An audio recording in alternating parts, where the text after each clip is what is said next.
Hello everyone, this is Saqib Latoria और आज की वीडियो के अंदर हम नेक्स्ट टॉपिक स्टार्ट करेंगे। हमारा जो सब्जेक्ट चल रहा है क्वांटिटी, सर्वेइंग एंड कॉस्टिंग, और इस सब्जेक्ट के अंदर हम उन टॉपिक्स को कवर कर रहे हैं जिनसे प्रीवियस ईयर में आपके एग्जाम में क्वेश्चंस पूछे गए हैं। और साथ ही साथ मैंने आपको बताया था इस सब्जेक्ट का जो वेटेज है आपकी एग्जाम में 6 to 7 क्वेश्चंस आपके एग्जाम में पूछे जाते हैं। क्लियर? तो आज की वीडियो में हमारा जो नेक्स्ट टॉपिक है वो है हमारा टेंडर्स। क्लियर? इसके पहले वाली वीडियो के अंदर हमने कॉन्ट्रैक्ट्स को समझा था और आज की वीडियो के अंदर हम टेंडर्स को समझेंगे। ठीक है, तो टेंडर्स की अगर मैं आपसे बात करूं तो टेंडर्स कहलाता क्या है। सबसे पहला क्वेश्चन अगर मैं आपसे बोलूं, आपसे क्या पूछा जा सकता है कि टेंडर्स क्या कहलाता है, आप टेंडर्स से क्या समझते हो। ठीक है, तो अगर मैं यहाँ पे टेंडर्स की आपसे बात करूं तो जैसा कि आप यहाँ डिस्प्ले पे देख रहे हो, क्लियर, मैंने नोट्स को ओपन करके रखा हुआ है। ठीक है, टेंडर्स की अगर मैं बात करूं तो टेंडर्स होता क्या है, देखो, it is a written offered submitted by the contractor for notification given to execute a certain works under certain conditions. Clear, हमने कॉन्ट्रैक्ट को समझा था, क्लियर, प्रीवियस वीडियो में। तो कॉन्ट्रैक्ट आपका क्या होता है, तो उस कॉन्ट्रैक्ट को लेने के लिए टेंडर को निकाला जाता है, मतलब टेंडर को निकाला जाता है, इनवाइट किया जाता है। क्लियर, तो वही उन्होंने बोला है कि it is a written offered. Clear, ये एक रिटन फॉर्म में ऑफर्ड होता है जो सबमिट किया जाता है किसके द्वारा, कॉन्ट्रैक्टर के द्वारा, उस कॉन्ट्रैक्ट को लेने के लिए। क्लियर, जो नोटिफिकेशन दिया गया है उस सर्टेन वर्क को एग्जीक्यूट करने के लिए सर्टेन टर्म एंड कंडीशंस के साथ, वो हमारा क्या कहलाता है, वो हमारा टेंडर कहलाता है। क्लियर, ये तो टेंडर की बात हो गई है। नेक्स्ट अगर मैं बात करूं, टेंडर आपको समझ में आ गया होगा, टेंडर क्या कहलाता है भाई, कॉन्ट्रैक्ट को लेना है तो कॉन्ट्रैक्ट को लेने के लिए जो नोटिफिकेशन निकाला जाता है उसके एवज में जो कॉन्ट्रैक्टर होता है वो रिटर्न ऑफर्ड करता है। क्लियर, कि भाई ये कॉन्ट्रैक्ट दे दो मेरे को। ठीक है, तो वो आपका क्या हो गया, टेंडर हो गया। टेंडर की अगर मैं बात करूं तो टेंडर के टाइप की अगर बात करूं तो टेंडर आपका जो होता है वो बेसिकली 3 टाइप का आपका होता है। कितना टाइप का होता है, बेसिकली 3 टाइप का होता है। फर्स्ट टाइप की अगर मैं बात करूं तो लोकल टेंडर। लोकल टेंडर की अगर बात की जाए तो क्या होता है, this tender is invited for any type of work in local area और सराउंडिंग रीजन। मतलब लोकल एरिया के अंदर अगर किसी भी प्रकार का वर्क आपको करना है या फिर सराउंडिंग रीजन के अंदर आपको किसी भी प्रकार का वर्क करना है तो आप लोकली आप टेंडर को इनवाइट करते हो, वो आपका लोकल टेंडर कहलाता है। सेकंड अगर मैं बात करूं तो सेकंड आपका क्या होता है ग्लोबल टेंडर होता है। ठीक है, ग्लोबल टेंडर क्या होता है, अब याद रखना कि ग्लोबल टेंडर जो आपका होता है ये बड़े प्रोजेक्ट्स के लिए आप यूज करते हो। ठीक है, तो इन्होंने बोला है कि for a big project the specialised job and design are required, so we have to call the tender globally, this tender is known as global tender. Clear, मतलब एक अगर बड़े प्रोजेक्ट की बात की जाए तो उस बड़े प्रोजेक्ट के अंदर स्पेशलाइज्ड जॉब की बात होती है, डिजाइन की बात होती है, ये सारी चीजें रिक्वायर्ड होती हैं, इसलिए हम इस टेंडर को ग्लोबली इनवाइट करते हैं। तो इस टेंडर को हम क्या बोलते हैं, ग्लोबल टेंडर बोलते हैं। ठीक है, तो ये हमारे 2 टाइप के टेंडर हो गए। नेक्स्ट अगर मैं बात करूं तो नेक्स्ट आपका होता है ओपन टेंडर। क्लियर, अब ओपन टेंडर की अगर मैं बात करूं तो व्हाट इज ओपन टेंडर, तो it is suitable for public works. Clear, ये किसके लिए सुटेबल होता है, पब्लिक वर्क्स के लिए सुटेबल होता है।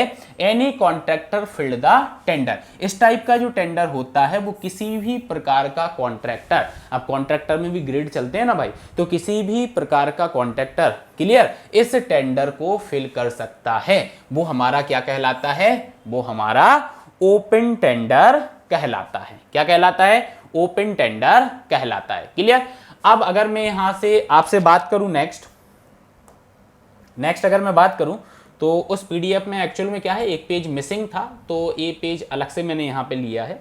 ठीक है, इसको यहां पे समझ लेंगे अपन।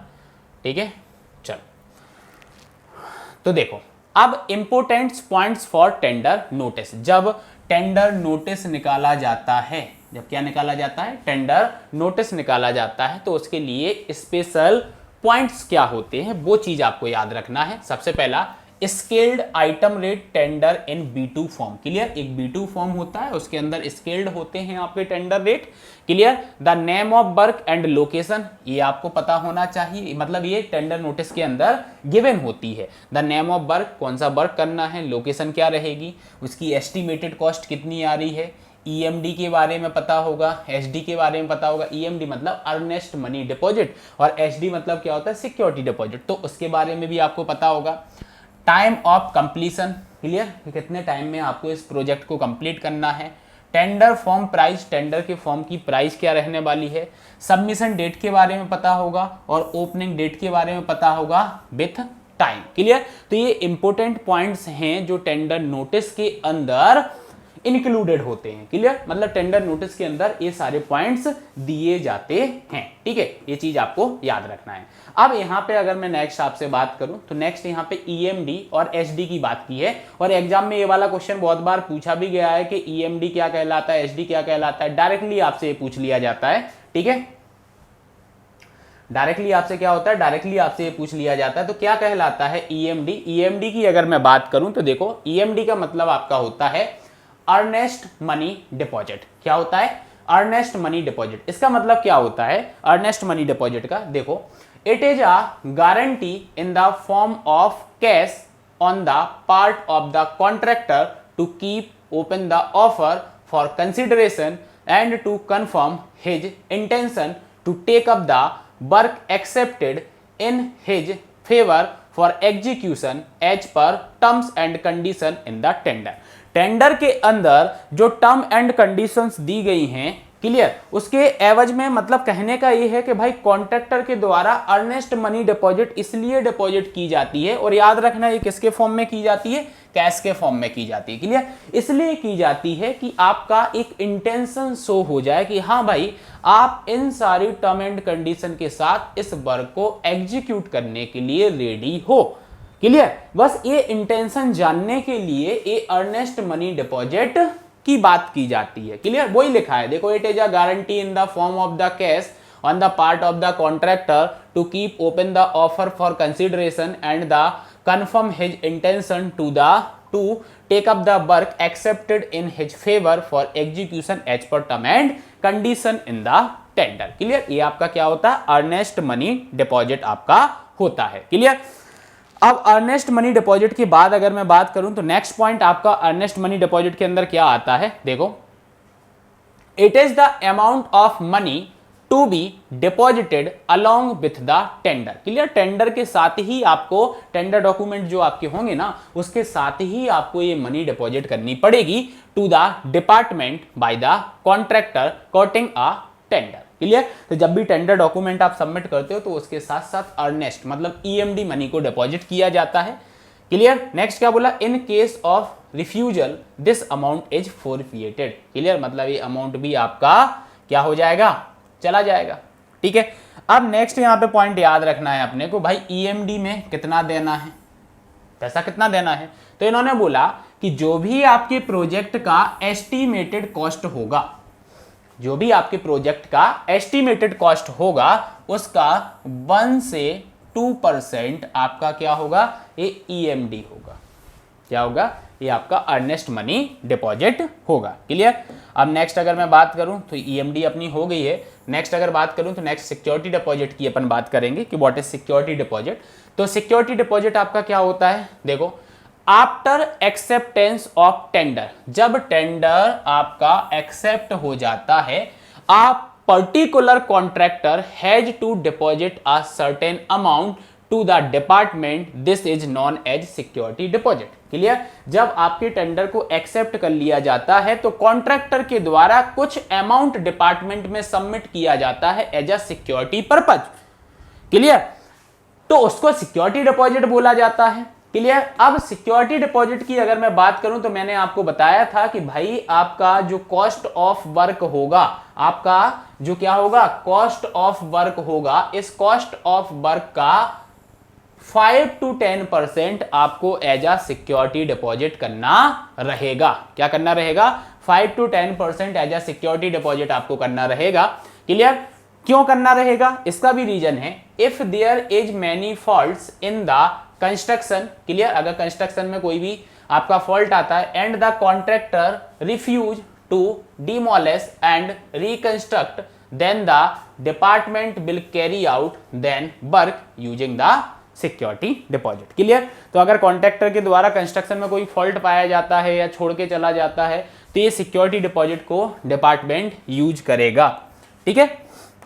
तो ये आपका सिक्योरिटी डिपॉजिट कहलाता है, ठीक है। ये टर्मिनोलॉजी देखो आपके एग्जाम में पूछी जाएंगी, ठीक है। अगर ऐसा कुछ भी नहीं होता है, कॉन्ट्रैक्टर के द्वारा कोई भी फॉल्ट नहीं पाया जा रहा है, काम में सब कुछ अच्छा किया है, तो भाई इसको रिफंड भी किया जाता है। देखो कैसे, security deposit is refunded after successful completion of work with in specified time. जो भी टेंडर के अंदर स्पेसिफाइड टाइम दिया गया था उस टाइम के अंदर सक्सेसफुली अगर आप काम को क्या कर देते हो, कंप्लीट कर देते हो, तो it is refunded after the first maintenance, clear. याद रखना, पहले मेंटेनेंस के बाद इसको रिफंड किया जाता है। ऐसा नहीं कि आपने सक्सेसफुली कंप्लीट कर दिया तो आप बोलोगे भाई हमारा सिक्योरिटी डिपॉजिट वापस कर, नहीं, फर्स्ट मेंटेनेंस के बाद या फिर विच इज 6 मंथ, क्लियर। मतलब जनरली आपका क्या होता है, 6 महीने का होता है। जैसे आप नॉर्मली घर बनवाते होगे तो कॉन्ट्रैक्टर घर बना रहा है तो आप पहली बारिश निकलने देते हो, उसके बाद उसका कुछ अमाउंट होल्ड कर लेते हो, और एक बारिश जब निकल जाती है तो उसके बाद आप पेमेंट करते हो। क्यों भाई, घर के अंदर सीलन वगैरह तो नहीं आ रही, पानी कहीं से लीकेज तो नहीं हो रहा, सारी चीजों को चेक करने के लिए तो कुछ अमाउंट रोक लिया जाता है, यही करते हैं, क्लियर। तो सिमिलरली यहाँ पे है कि एक मेंटेनेंस हो जाने दो, उसके बाद हम आपका सिक्योरिटी डिपॉजिट रिफंड कर देंगे, क्लियर। नेक्स्ट अगर मैं बात करूं तो नेक्स्ट अब देखो यहाँ पे ये जो आपको टर्मिनोलॉजी में बता रहा हूं ना, इसी से आपके एग्जाम में क्वेश्चन पूछे जाएंगे। जैसे कि टाइम लिमिट की बात की जाएगी, तो टाइम लिमिट मतलब क्या है, specified time for the tender, clear.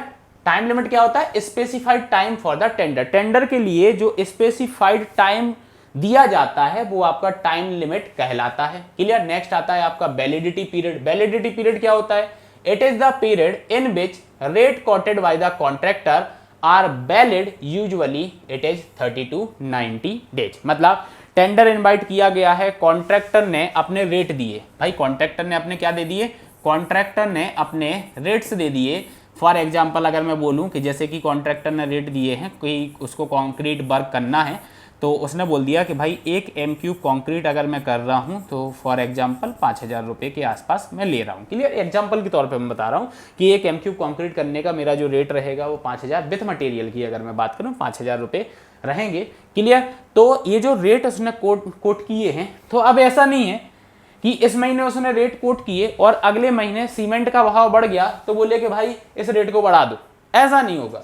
वो रेट जो उसने कोट कर दिए वो 30 से 90 दिनों के लिए वैलिड हो गया। अब 30 से 90 दिनों के बीच तक वो अपने रेट को नहीं बदल सकता, चाहे कुछ भी हो, क्लियर। तो ये आपका वैलिडिटी पीरियड होता है। ये आपका क्या होता है, ये आपका वैलिडिटी पीरियड होता है, क्लियर। नेक्स्ट आपका क्या होता है, आर्बिट्रिएशन। आर्बिट्रिएशन क्या कहलाता है, it is a process of settlement of disputes between owner and contractor, clear. मतलब कभी कभी क्या होता है, ओनर और कॉन्ट्रैक्टर के बीच में डिस्प्यूट्स हो जाते हैं किसी काम को लेके, क्लियर, या डिपार्टमेंट या कॉन्ट्रैक्टर के बीच में हो जाए, क्लियर। तो इन दोनों के बीच में जो सेटलमेंट होता है, इन दोनों के बीच में एक बीच का रास्ता तो निकालोगे ना, तो जो सेटलमेंट होता है उस सेटलमेंट को आर्बिट्रिएशन बोला जाता है, क्लियर। और जो पर्सन होता है ना जो इस सेटलमेंट को कराता है उसको आर्बिट्रेटर बोलते हैं, क्लियर। उसको क्या बोलते हैं, आर्बिट्रेटर बोलते हैं। The person who settle the dispute is known as arbitrator, clear. जैसे जनरली अपन उसको मीडिएटर की टर्म से बोलते हैं जनरल लैंग्वेज में, बट अगर मैं टेंडर की बात करूं और इसकी QSC सब्जेक्ट की बात करूं तो उसमें आर्बिट्रिएशन सेटलमेंट को, और जो व्यक्ति ये सेटलमेंट करा रहा है उसको आर्बिट्रेटर बोला जाता है। और ये क्वेश्चन जो है ना आर्बिट्रिएशन वाला, ये आपकी एग्जाम में पूछा जा चुका है व्यापम में, ठीक है। इस टर्मिनोलॉजी को याद रखना है अपने को, ठीक है। द आउटकम और रिजल्ट और arbitration is known as award, clear. इसका जो रिजल्ट निकल के आता है, जो सेटलमेंट हो जाता है, इसका जो रिजल्ट निकल के आता है उस रिजल्ट को अवॉर्ड बोला जाता है, क्लियर। उसको क्या बोला जाता है, अवॉर्ड बोला जाता है, ठीक है। चलो नेक्स्ट अगर बात करूं तो नेक्स्ट टर्मिनोलॉजी आपकी क्या कहलाता है, डिफेक्ट लायबिलिटी पीरियड, क्लियर। अब ये क्या कहलाता है इसको समझो, ठीक है। According to this condition, the contractor is supposed to maintain all the defect due to faulty material and bad workmanship. Contractor responsible to take care of the work during this period. Clear. Defect liability period वो period आपका कहलाता है कि अगर इस period के अंदर अगर कॉन्ट्रैक्टर ने कोई खराब मटेरियल यूज किया है या फिर जहां पे स्किल्ड लेबर का काम था वहां पे अनस्किल्ड लेबर से काम करा दिया है तो वहां पे भी फॉल्टी नेचर आ गया, तो इस पीरियड के अंदर कॉन्ट्रैक्टर पूरा का पूरा जिम्मेदार होगा उस चीज को सही कराने के लिए।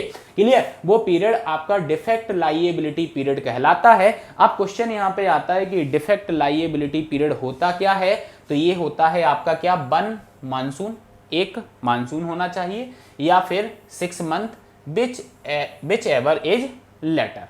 ठीक है, तो ये चीज याद रखना, डिफेक्ट लाइएबिलिटी पीरियड की जो ड्यूरेशन होती है या तो एक मानसून, क्लियर, या फिर 6 महीने। ठीक है, ये चीज आपको यहाँ पे याद रखना है। क्लियर। इस पीरियड के दौरान अगर कुछ भी उसके अंदर फॉल्ट निकल के आता है तो भाई कॉन्ट्रैक्टर रिस्पॉन्सिबल रहेगा, कॉन्ट्रैक्टर उसको सही कराएगा। क्लियर। नेक्स्ट आता है एस्केलेशन कॉस्ट। एस्केलेशन कॉस्ट आपका क्या कहलाता है, तो देखो, the completion period for the big project is usually long. अगर एक बड़े पीरियड एक बड़े प्रोजेक्ट की बात की जाती है, किसकी बात की जाती है, एक बड़े प्रोजेक्ट की बात की जाती है, तो जो कंप्लीशन पीरियड होता है वो जनरली क्या होता है, बहुत लंबा चलता है। Hence the cost of material and labor is increased day by day। और मटेरियल की कॉस्ट डे बाय डे बढ़ रही है, लेबर की कॉस्ट भी डे बाय डे बढ़ रही है, तो therefore the escalation cost provided the contractor to work in better way without hampering the quality of work। Clear. अब अगर दिन पर दिन मटेरियल की कॉस्ट बढ़ती जाएगी, लेबर की कॉस्ट बढ़ती जाएगी, और आप अगर कॉन्ट्रैक्टर को पैसा नहीं बढ़ा के दोगे तो वो घटिया क्वालिटी का मटेरियल यूज करेगा, लेबर भी कम कर देगा, लेबर भी सस्ती वाली लेके आएगा, प्रॉपर अच्छा काम आपका नहीं होगा, तो क्वालिटी ऑफ वर्क आपका हैम्पर हो जाएगा। तो उसको बचाने के लिए आप उसको कॉस्ट कुछ और पैसा प्रोवाइड कराते हो, उस पैसा को आप क्या बोलते हो, एस्केलेशन कॉस्ट बोलते हो। वो रही एस्केलेशन कॉस्ट आप क्यों प्रोवाइड करा रहे हो, क्योंकि दिन पर दिन लेबर और मटेरियल की कॉस्ट बढ़ती जा रही है, क्योंकि एक बड़े प्रोजेक्ट की मैं बात कर रहा हूं। ऐसा नहीं भाई छोटा मोटा प्रोजेक्ट हो और बोलो कि एस्केलेशन कॉस्ट दे दो, उसके लिए नहीं, एक बड़े प्रोजेक्ट की बात में ये आता है। क्लियर। ओ माई गॉड मूवी आपने देखी होगी।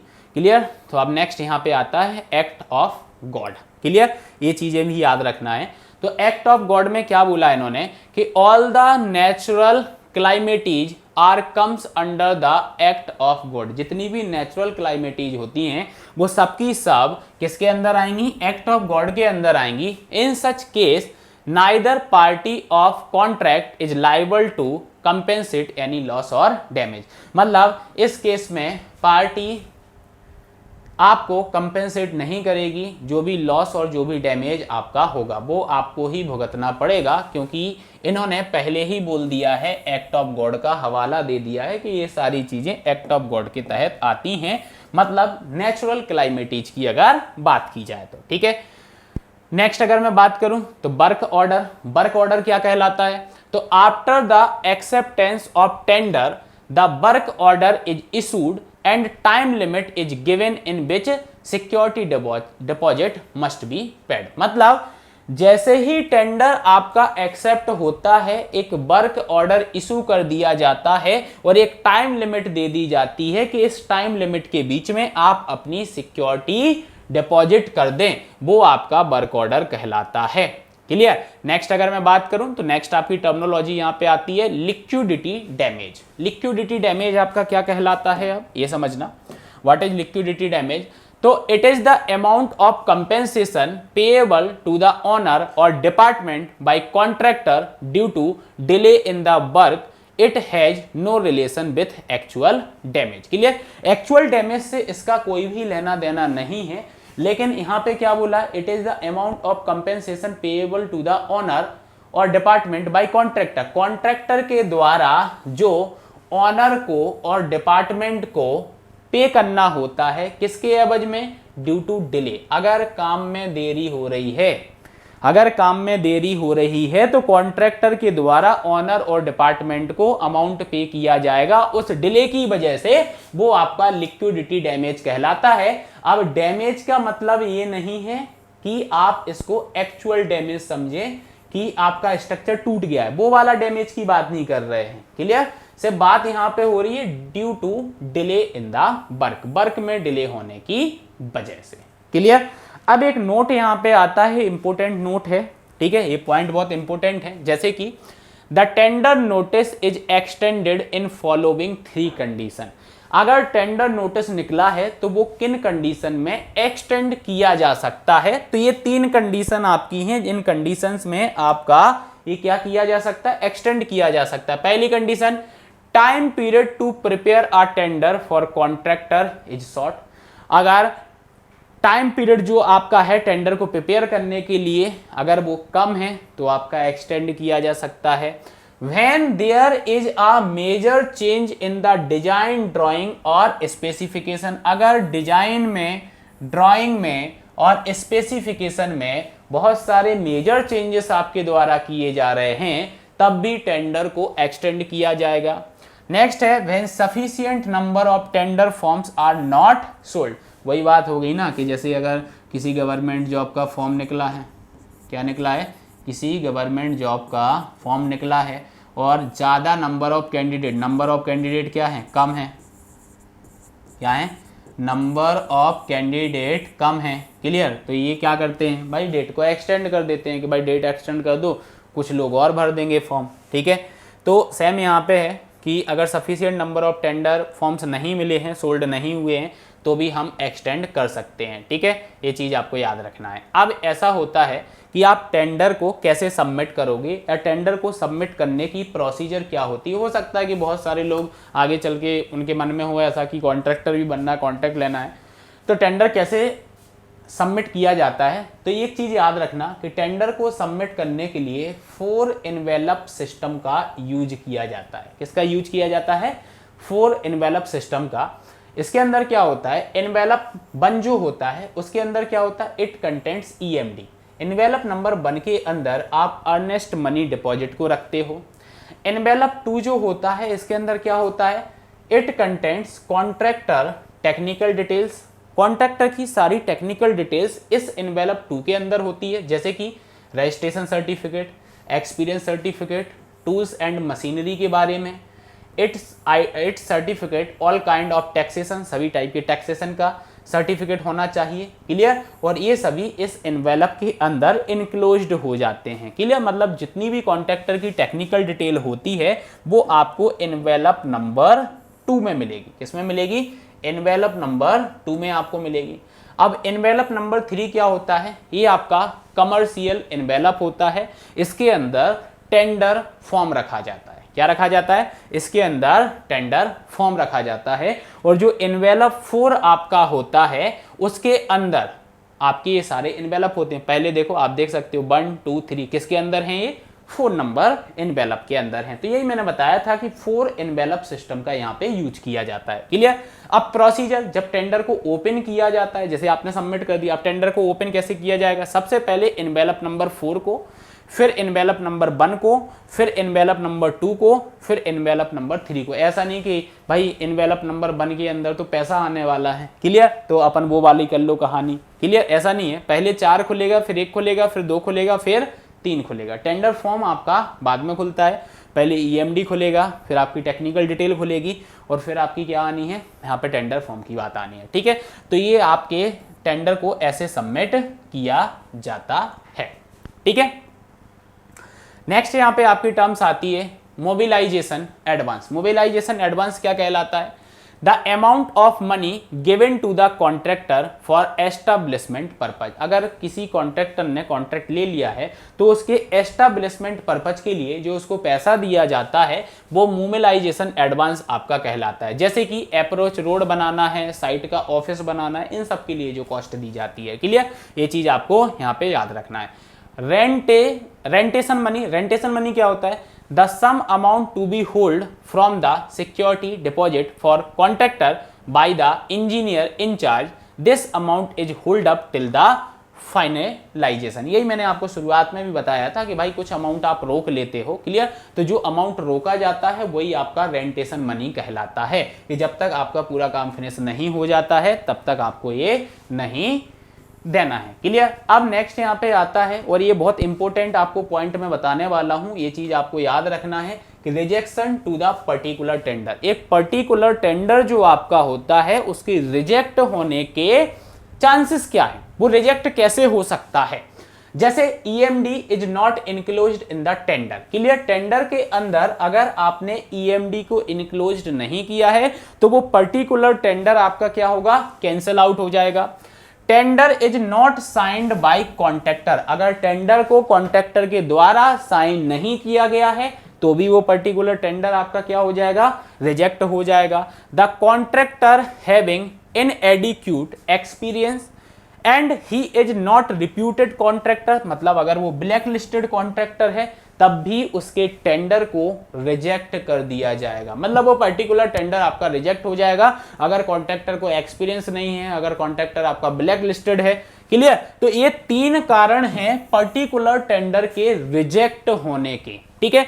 अब नेक्स्ट अगर मैं बात करूं कि ओवरऑल टेंडर जितने भी आए हैं वो सारे के सारे टेंडर रिजेक्ट होने के क्या कारण हो सकते हैं, सारे के सारे टेंडर रिजेक्ट होने के क्या कारण हो सकते हैं, रिजेक्शन ऑफ ऑल टेंडर्स। तो देखो, when the fraud is detected in the submission of tender by contractor, contractor के द्वारा अगर किसी भी टाइप का फ्रॉड यहां पे सीन होता है तो सारे के सारे टेंडर्स को रिजेक्ट कर दिया जाएगा, ठीक है। अब नेक्स्ट अगर मैं बात करूं, नेक्स्ट क्या होगा, when there is a ring और group formation detected between the contractor, मतलब कॉन्ट्रैक्टरों ने आपस में एक ग्रुप बना लिया कि भाई किसी का भी खुल जाए हम आपस में मिल बांट के ये प्रोजेक्ट को कर लेंगे। अगर ऐसी कोई सिचुएशन देखने को मिलती है ना तो आपका क्या होगा, सभी के टेंडर को रिजेक्ट कर दिया जाएगा। नेक्स्ट अगर मैं आपसे बात करूं तो नेक्स्ट क्या होगा, When there is a fight or collision between contractor, अगर कॉन्ट्रैक्टर के बीच में लड़ाई हो जाती है, आपस में भिड़ जाते हैं, तब भी सभी के टेंडर को रिजेक्ट किया जाएगा, क्लियर। तो ये चीज आपको यहाँ पे याद रखना है, ठीक है। नेक्स्ट अगर मैं बात करूं तो नेक्स्ट आपका क्या होता है, बिल, क्लियर। अगर मैं बिल की बात करूं कि बिल कितने प्रकार के होते हैं, अगर आप प्राइवेट जॉब करते हो तो आपने देखा होगा बिलिंग इंजीनियर होता है जो बिल को बनाता है, उसी से तो आपको पैसे सैंक्शन होंगे, फंड अलॉट होगा, क्लियर। तो सबसे पहला आपका क्या होता है, फर्स्ट एंड फाइनल बिल्स। ये क्या होता है, स्मॉल वर्क्स के लिए यूज किया जाता है फर्स्ट एंड फाइनल बिल, मतलब एक ही होगा और वही फाइनल होगा। Running account bill, RA bill, clear. तो आप जो बड़े प्रोजेक्ट होते हैं, लार्ज वर्क होते हैं, उनके लिए आप रनिंग अकाउंट बिल यूज करते हो, RA बिल यूज करते हो। तो ये चीज याद रखना कि जितने बड़े प्रोजेक्ट आपके होते हैं उसके अंदर रनिंग अकाउंट बिल को यूज किया जाता है। और फाइनल बिल आपका क्या होता है, जितने भी RA बिल बने अभी तक इस वर्क को कंप्लीट करने में, उन सभी का एडिशन, क्लियर। RA बिल का एडिशन जो होता है वो आपका क्या कहलाता है, वो आपका फाइनल बिल कहलाता है, क्लियर। वो आपका क्या कहलाएगा, वो आपका फाइनल बिल यहां पे कहलाएगा, ठीक है। ये हो गया क्लियर। तो बिल्स के बारे में अपन ने समझ लिया है। तो टेंडर्स वाला जो टॉपिक हमारा था वो टेंडर्स वाला टॉपिक हमारा कंप्लीट हो गया है। नेक्स्ट वीडियो में हम नेक्स्ट टॉपिक के साथ मिलेंगे। अगर आपकी टॉपिक्स जो मैं कंप्लीट करा रहा हूं अगर आपकी प्रिपरेशन में हेल्प कर रहे हैं, वीडियो को लाइक करें, शेयर करें और चैनल को सब्सक्राइब करें। Thank you.